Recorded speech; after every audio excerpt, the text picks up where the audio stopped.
Alright, just a quick video showing how I'm cutting gaps and insulating my blocks on my layout here.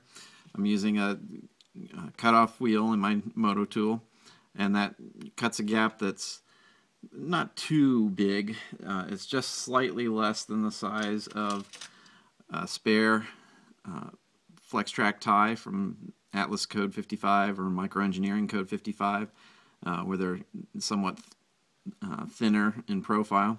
If it needs to be shaved down, you can just do that with a hobby knife pretty easily. Or if the rail's got some give in it, you can push that back a little bit to open up the gap if you need to. But you can see here I've got a tie that's just been glued into the gap, just sticking up there kind of ugly. I'll take and cut that off first, and hopefully and get that down as close as I can, but it doesn't have to be clean, doesn't have to be pretty, because what we'll do next is we'll use the grinding wheel and the Moto tool and just grind that down till it's flush.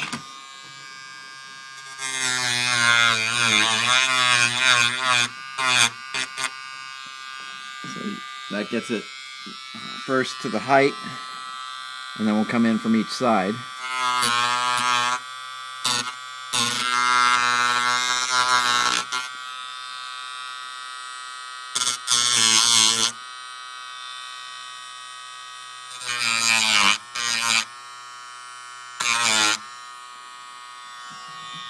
And maybe check the top again.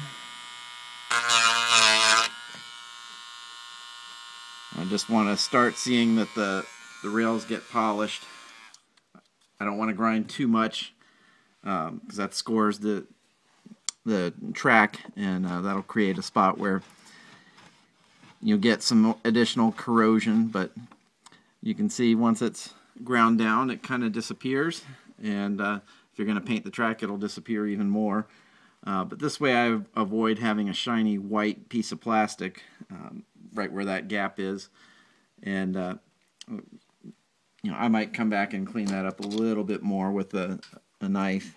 I can see some bits hanging on here. But that's all there is to it. And you can see I've got some other ties that I just set, and I'll need to cut those down as well. But pretty straightforward. Let me pan this around. So you can see it needs to be cleaned up a little bit, but once I come back and I paint that track, that's going to be invisible. And I'll show you some other places, such as, right here. There's another gap cut right there. Pair right there. And I always tend to offset. You can see the offset by a couple ties between them. I don't like to have the gaps right across from each other because that can introduce a kink into the track work, and this way both rails are held by the ties, held in gauge while I set the gap. So that's that. Pretty simple, straightforward. Hope you enjoyed, and I'll get to work on these others.